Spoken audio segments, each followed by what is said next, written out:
Hey, this is Izzy with Rolling Virtual Cards coming at you with another top 20 Commander card video, and this time we're talking about 2-drops. You're going to see that we're at 21 here. Now, there's a reason we're starting at 21 simply, okay? I just wanted to talk about the signets. Dimir Signet is the highest rated signet, and they're popular. So I figured I'd start at 21, give you guys a bonus card here just to talk about them. Dimir Signet is, or all the signets are, it's a set of cards, 10 of them, that are all the 2-color pairings from, I forget the name of the plane. How did I forget that? The Ravnica. From Ravnica. They're 2 generic for an artifact.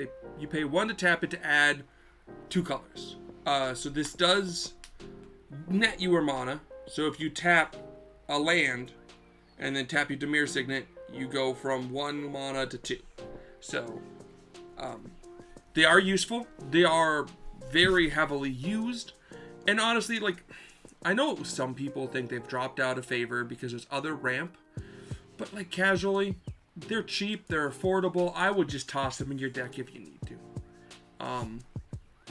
Yeah, like any 2-drop that produces colored mana is worth putting in there.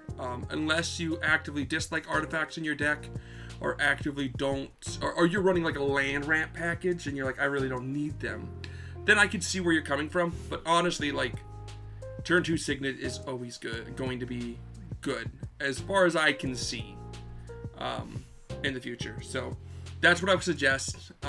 They're good.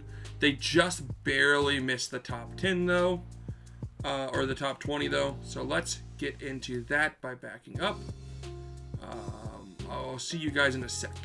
I'm back, and I just didn't want to spoil the other ones, and hitting back would have spoiled the number 1. So number 20, the actual number 20, is Mana Drain. Mana Drain's great.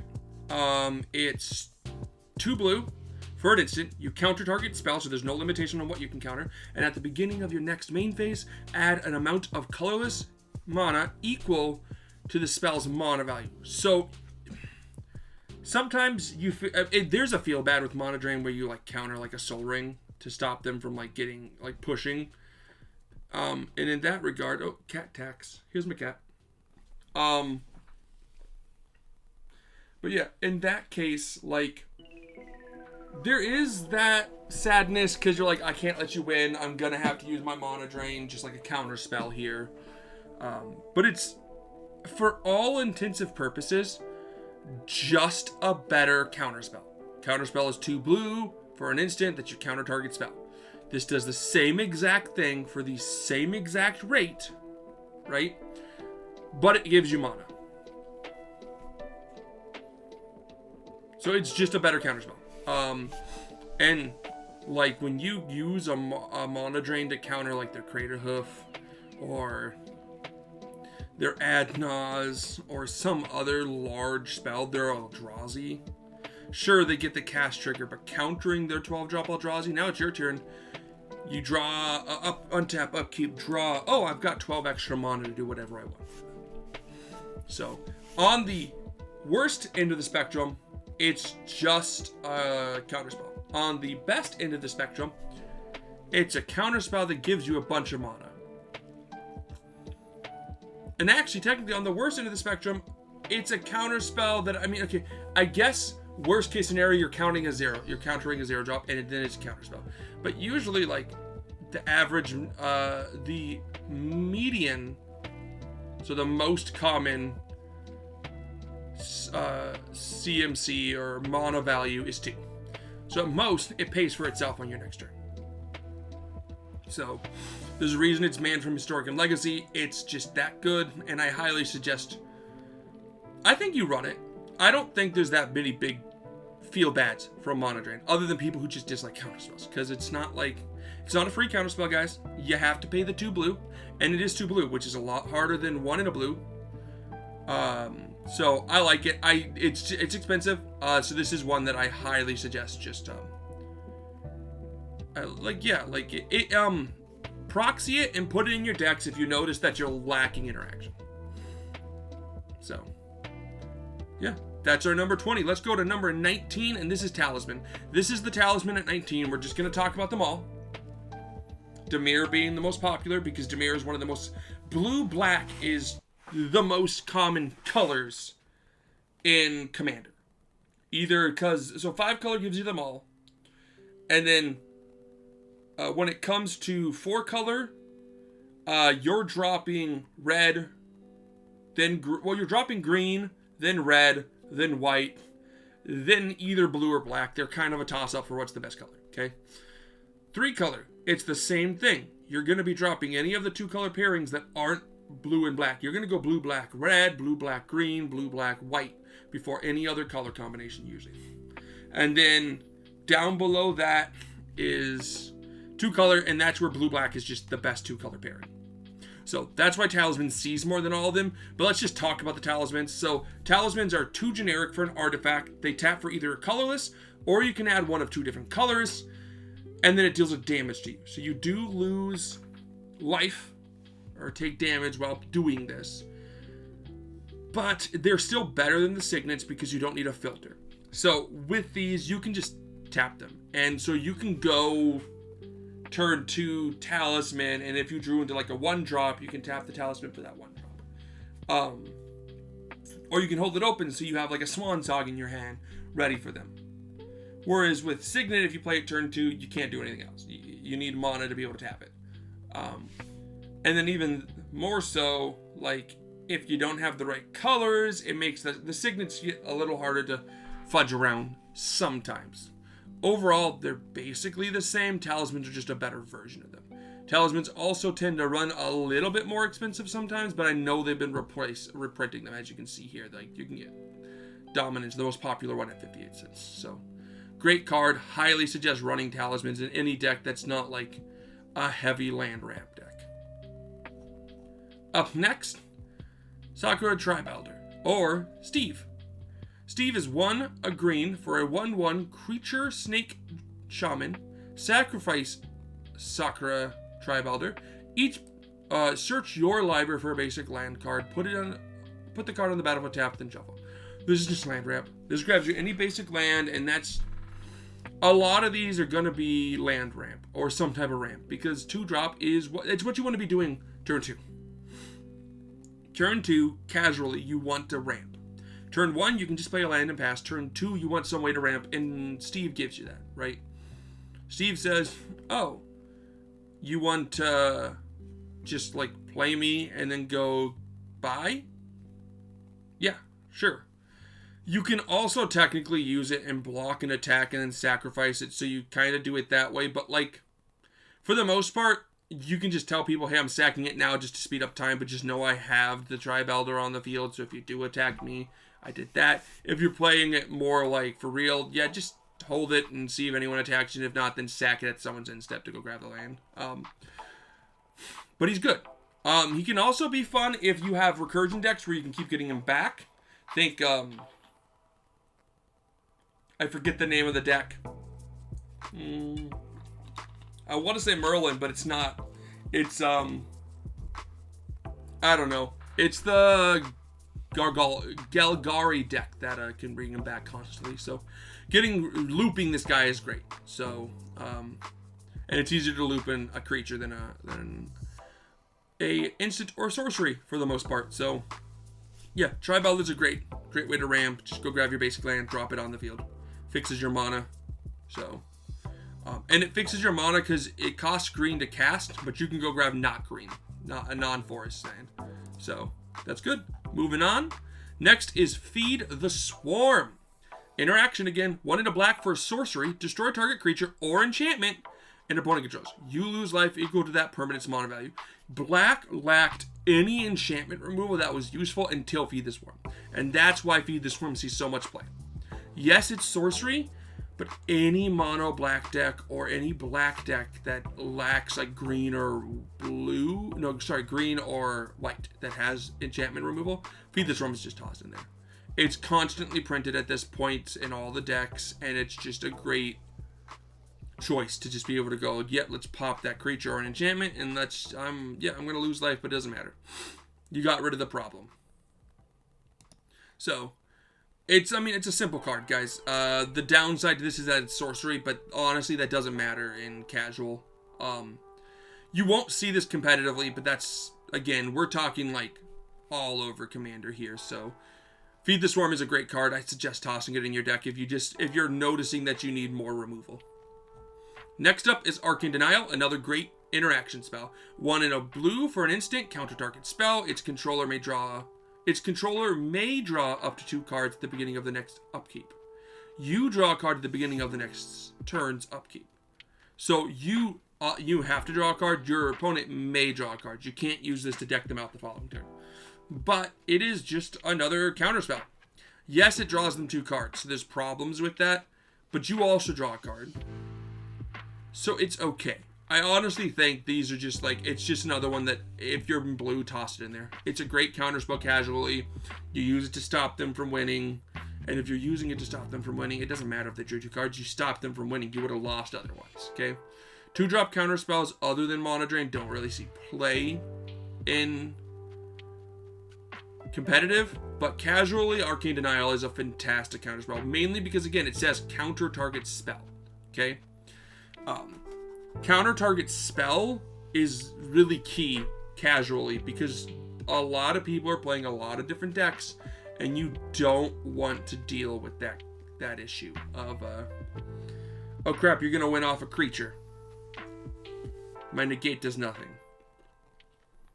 So, the reason, just to get into the counterspell talk for a second, the reason counter target spell or counter target creature spell is worse than counter target instant or sorcery, even if it's just instant or sorcery, or just counter target instant, right? The reason counter target instant is the best is because it protects you from other counter spells.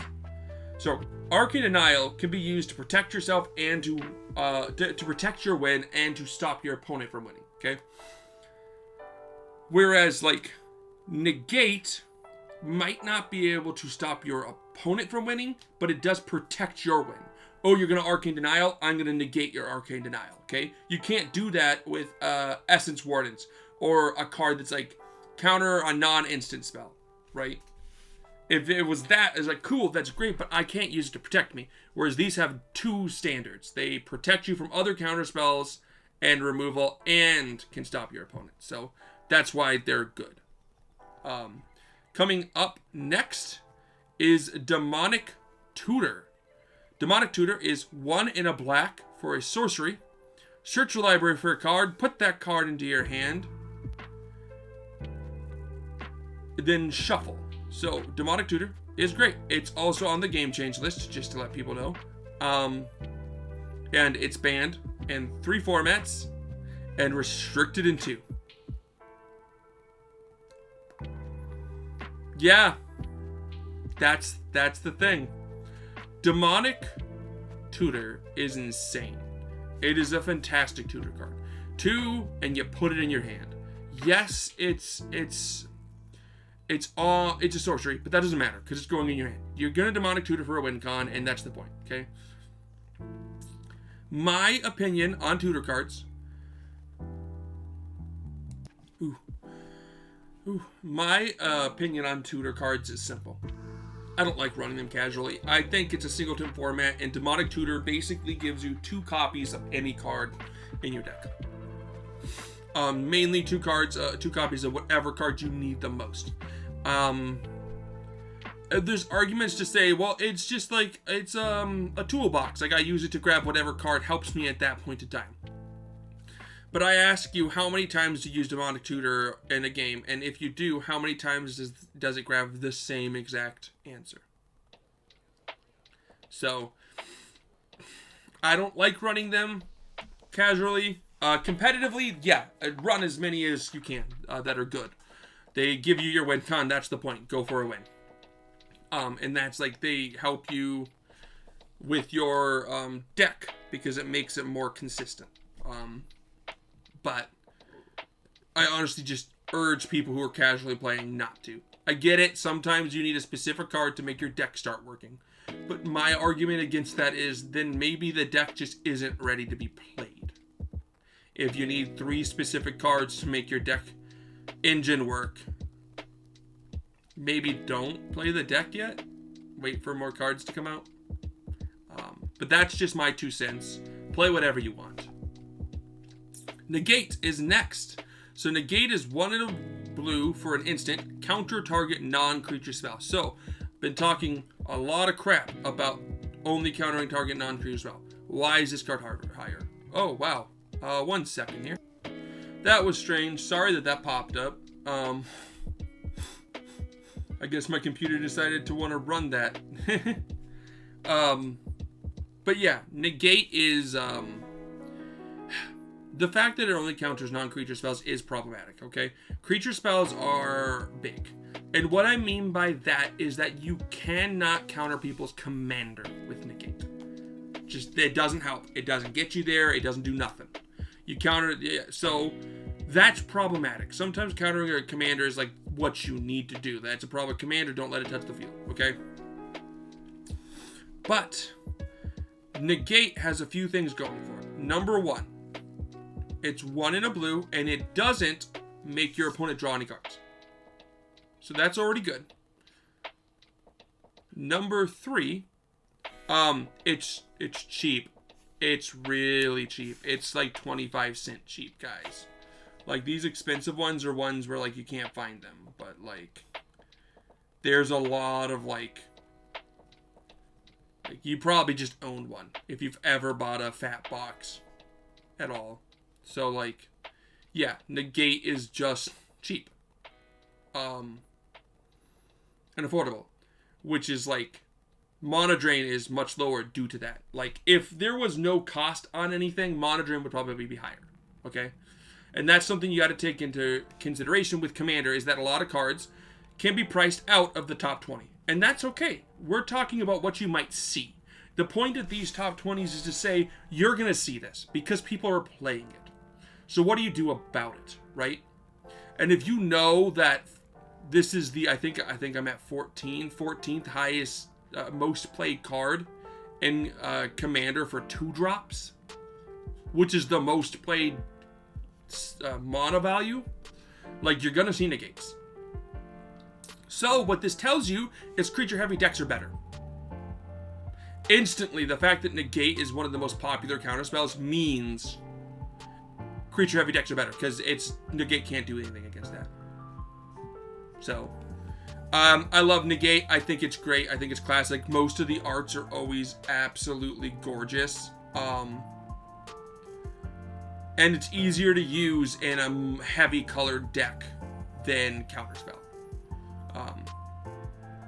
And it's not really a broken card. There's limitations to it, so it's legal in every single format to ever exist.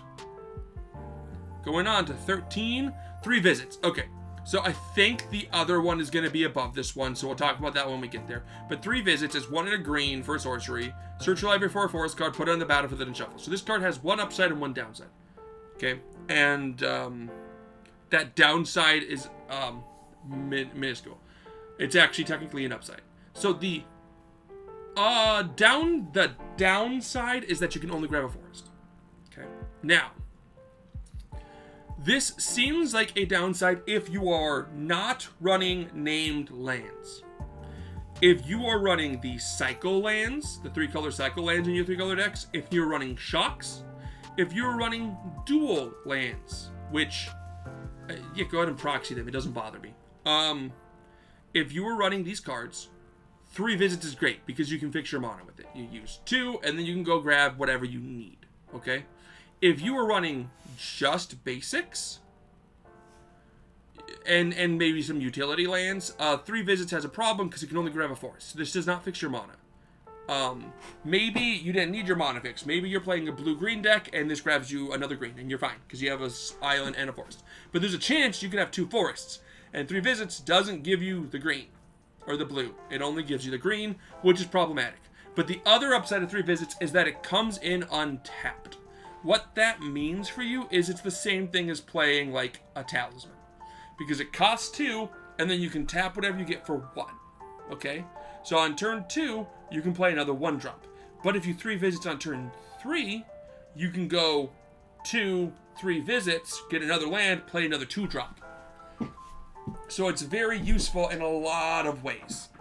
It also grabs you a land, and lands are just really hard to remove in Commander because we don't mess with them. Up next is your classic Cyclonic Rift. It's a game changer, obviously. I have always, since I've played Commander, been a avid supporter of banning Cyclonic Rift. A lot of people say, well, no, blue needs the board wipe. They don't have board wipes. That's baloney. Blue has a lot of sorcery, speed, bounce spells that bounce everyone's cards to their hand. Return all non-land cards for 6, or all creatures for 5. That is in line with other cards. With 6-drops that destroy all creatures, or exile all creatures and all enchantments, or deal 13 damage to each creature. They're sorcery speed, and they cost around that amount. Cyclonic Rift says, actually, not only can I be paid for 7 to just bounce everything back, I can do this at instant speed, or you can just pay 2 and just return 1 problematic non-land card to someone's hand. It does too much and shouldn't be allowed in the game. I don't like it. I think it's just a buzzkill. When the blue player who already has counter spells, who already has good draw, who already has good win cons, and my favorite mechanic is tied to blue, mill, Cyclonic Rift sits there and goes, yeah, I can also have the best board wipe that can be used on your instep after everyone has been proven to be tapped out and have nothing, and I can just win now. That's, I don't like it.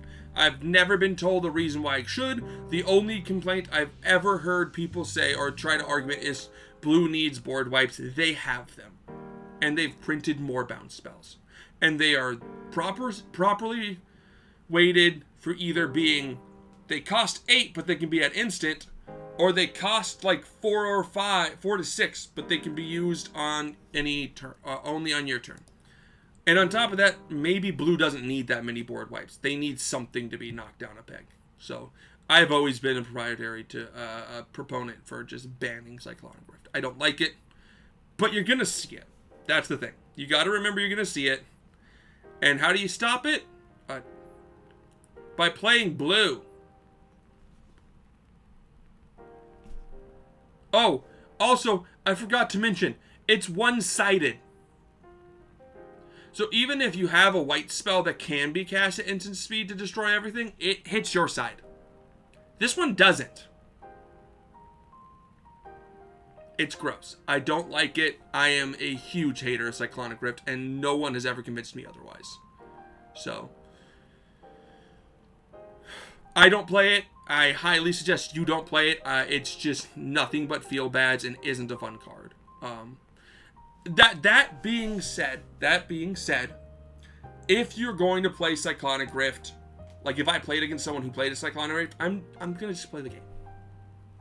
Yeah, you Cyclonic Rift, cool. It's a card, it's legal. Let me just continue playing.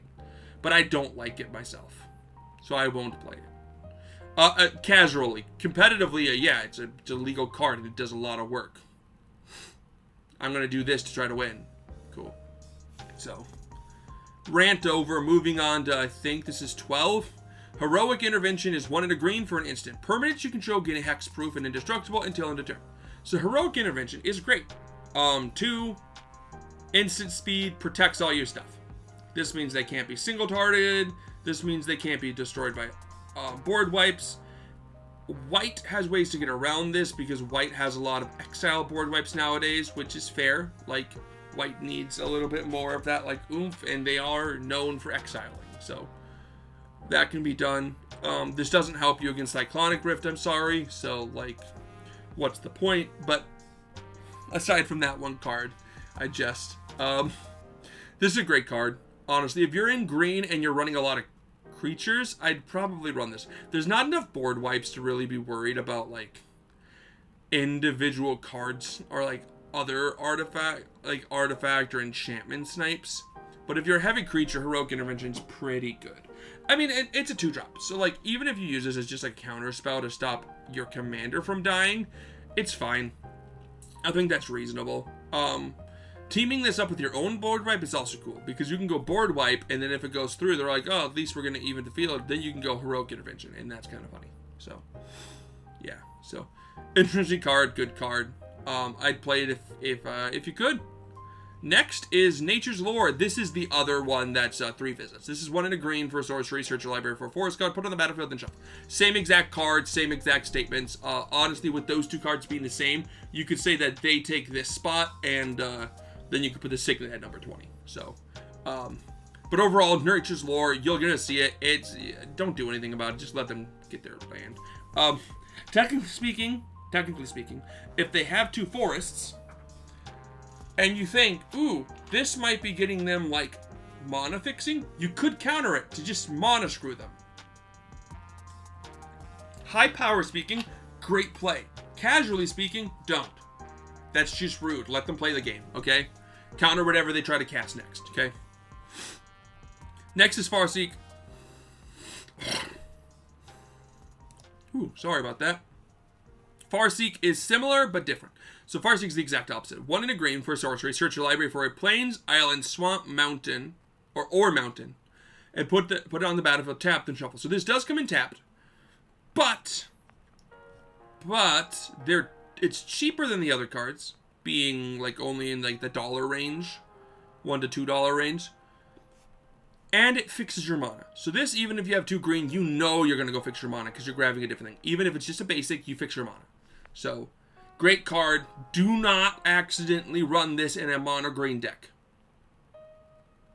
It won't do anything for you. But it's just a classic green ramp spell. There's not much to talk about it, honestly. Next up is Rampant Growth. Rampant Growth is 1 and a green for a sorcery. And you get to search your library for a basic land card, put it on the battlefield tap, then shuffle. Okay, Rampant Growth is even cheaper than Farseek, and it grabs any basic land. So, why is Rampant Growth higher? Other than being cheaper, because this is like under $1 range, right? The other thing Rampant Growth does for you is really helps you just know that your mana is fixed and ramps you, right? 3-color decks, you got your green, you got your white, you need your blue. Yep, there we go. Go grab my blue with Rampant Growth. Monocolored decks, just green, cool, who cares? Let me just go grab another forest, put it on the battlefield tab. Okay? You're going to be running basics. This is going to get it for you. And so, Rampant Growth is just classic. There's no limitation to what basic you can grab. Also, a lot of people who make decks don't run lands that are 2 types, like the mountain forests or the swamp forest island, right? They just run basics, and this just grabs you basics, so it doesn't really matter. It does about the same thing as Farseek does if you're not running special lands. So, classic ramp. Coming up next is Mindstone. We're going to be running into a lot of ramp here, just to let you know. And Mindstone is too generic for an artifact. You tap it to add a colorless, and you can pay 1 to tap it to sacrifice to draw a card. So, Mindstone does a lot of stuff. So we're going to get into this. Very simple looking card. 2 mana for an artifact. It's an artifact. Just like everything else, artifacts are very useful. There's a lot of artifact decks out there. Number 2, it taps for a colorless. This means it can be ran in every single deck out there. There's no limitation. Even a colorless deck can run Mindstone. So that means it's useful. I do not like running these cards in decks that can't abuse it and 3 or more. I don't run colorless ramp other than Soul Ring in decks that tap for 3 or more, or that are 3 or more colors. There's too much of a downside that Mindstone just doesn't help you cast those other colors. Plus, at 3 or more, you have the signets, you have the talismans, to where you have, I think, is it just 3 of them? Like black, blue, black, green. Yeah, you get 3 of them, but that's 6. Whereas in 2 color, you only get 1 of those for each. That's 2 instead of 6. So you substitute those with the 2-drop guys here. that I tap for colorless. The other part here is paying 1 to sacrifice a draw card. Now that doesn't technically net you any cards, okay? You're drawing 1, but you had to use 1. So you're not netting a card here, okay? What this does do, though, is gives you a repeatable outlet, or an engine, per se. If your commander can bring back artifacts from your graveyard, either to your hand or to the field, this is either, if to hand, a 3-drop draw spell, draw 1, that you can keep repeating every turn. Not the best, but still usable. If we can bring it to the field from the graveyard, this is 1 to draw a card. That's a really good point. Like, if you can just, every turn, get 1 extra card from your using this engine, that's really good. Plus, as an engine, it's a mono rock. And any engine that uses a piece that's good is great. So that is why Mind Stone is up here. Coming up next is Thought Vessel. I'm going to figure out where we're at. I'm so bad. We're at 6. Thought Vessel is 6. Why is Thought Vessel better? Is it more expensive? No, it's cheap. Yeah, it is more expensive, so it's not going to be used as much. But why is it more? Why is it better? And it's not technically better. Okay? I personally think Mind Stone is probably better in, like, okay, so in a race, Thought Vessel generically does more because it gives you no maximum hand size, which is just generically useful. Okay? Just being like, oh, cool, I don't have to worry about my hand size. I'm going to keep drawing so I have more cards and I don't have to lose those cards. Is probably generically better. But the sky with Mind Stone is much higher. The ceiling is a lot higher. Thought Vessel is just, yeah, you have no maximum hand size, cool. Mind Stone is, yo, I'm just going to constantly re-bring this card from my graveyard and draw my entire deck. So Mind Stone can be used as a combo piece. Thought Vessel, not so much. But Thought Vessel does give you no maximum hand size, which is just a good side effect. And ramp spells with good side effects are always going to be good, guys. And that's what I like about Thought Vessel. I think it's awesome. I really like what it's aiming for. And I highly suggest running it in any of your 2 or less color decks. Or any deck that really needs to have that no maximum hand size. Counterspell, 2 blue for a counter target spell. This is number 5. And here's the thing. Number 1, look at a pretty counterspell. It's Doctor Strange. It's pretty. Counterspell has some really pretty cards. Not gonna lie. Also SpongeBob. But here's the thing about Counterspell, guys. Here's the thing about Counterspell. Yeah, just run it. I really don't have anything to say about Counterspell. It's just a good card. I would honestly just suggest running it if you can. It's just generically good. It counters anything. Again, it's also affordable. You're looking at like the $1 to $3 range depending on the print. But like, I mean, it's banned in Historic, which is kind of cool. And it was, I think Modern just got it like a year or so ago. But yeah, like 2 blue is great. It's fine. Like maybe if you're running like 4 or more colors, it's not the best, but even then I'd probably run it. A way to just counter anything. So it just both protects your win and stops your opponent's wins. It's just a good spell, guys. I mean, just run it if you're in blue. It's just one of those things. You got to know it's there. Okay. Number 4, Fellower Stone. This is where we're getting into those 2-drops that tap for a color, which is better than 2-drops that tap for possibly or do tap for any color. So Fellower Stone is too generic for an artifact that you tap it to add 1 mana of any color a land an opponent controls could produce. What does this mean? What this means is that Fellower Stone will tap for any color your opponents can produce. What's fun is that if they play a land that's not Command Tower, mind you, but any of the lands that say like tap, add any color, that means Fellower Stone taps for any color. Okay. There are very few times where Fellower Stone will hurt you, but like bottom of the barrel, it just taps for a color that doesn't help you, which is basically colorless in your instance. Top of the barrel, it taps for a color that your opponent can produce that you can't produce, that you need to cast a spell that they have off of like your Ragavan. So that's the top of the barrel, and that's ridiculous. Like that's not what we're talking about here. It basically taps for whatever color you need for 2, and that's just going to be useful. Number 3 is Lightning Greaves, and we're just going to toss in Swiftfoot Boots with that. Let's talk about them both. Lightning Greaves and Swiftfoot Boots both cost 2. Let's there we go. Both cost 2, and they both have very similar abilities. Lightning Greaves cost 0 to equip. Swiftfoot Boots cost 2 to equip. Swiftfoot gives the creature haste and hexproof. Lightning Greaves gives haste and shroud. Mind you, there is a difference, a huge difference, between hexproof and shroud. What's the difference? Shroud means you can't target it. Hexproof means your opponents can't. And this is why, this specifically, is why Swiftfoot Boots is above Lightning Greaves, okay?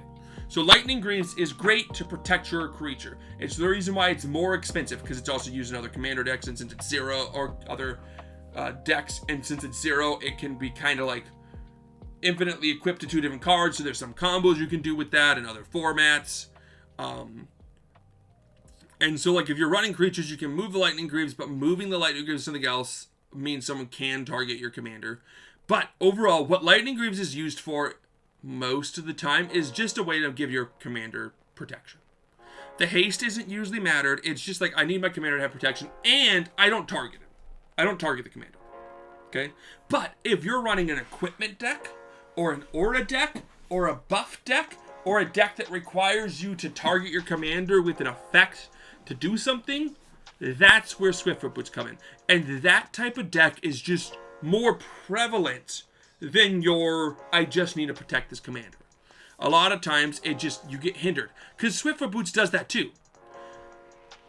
Putting it another way, any deck that runs Swiftfoot Boots, any deck that runs Lightning Greaves probably also runs Swiftfoot Boots. But not every deck that runs Swiftfoot Boots will run Lightning Greaves. You won't run Lightning Greaves if you need to target your commander. If you don't need to target your commander, you run both for protection.